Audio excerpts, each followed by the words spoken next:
matrimônio eu sei que vou realizar. Estou amando desta vez uma empregada. Ela merece ser rainha do meu lar.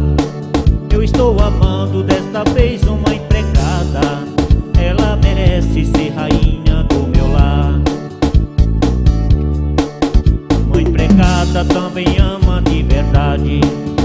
Uma empregada também tem um coração.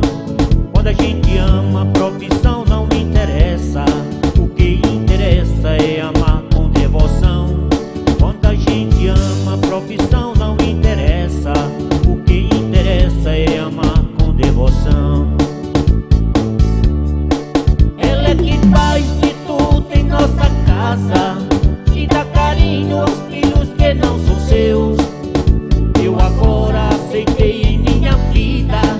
Uma empregada vai ser mãe dos filhos meus. Ela é que faz de tudo em nossa casa e dá carinho aos filhos que não são seus. Eu agora aceitei em minha vida. Uma empregada vai ser mãe dos filhos meus.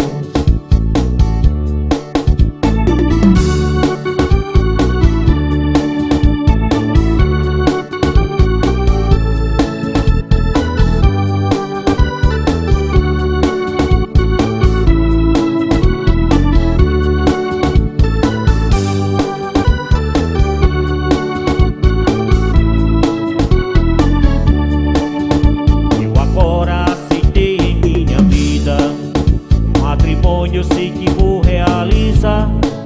Eu estou amando desta vez uma empregada. Ela merece ser rainha do meu lar. Eu estou amando desta vez uma empregada. Ela merece ser rainha do meu lar. Uma empregada também ama de verdade. Uma empregada também tem um coração. Quando a gente ama, a profissão não interessa. O que interessa é amar com devoção. Quando a gente ama, a profissão não interessa. O que interessa é amar com devoção.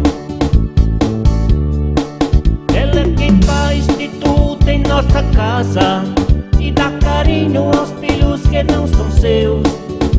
Eu agora aceitei em minha vida. Uma empregada vai ser mãe dos filhos meus.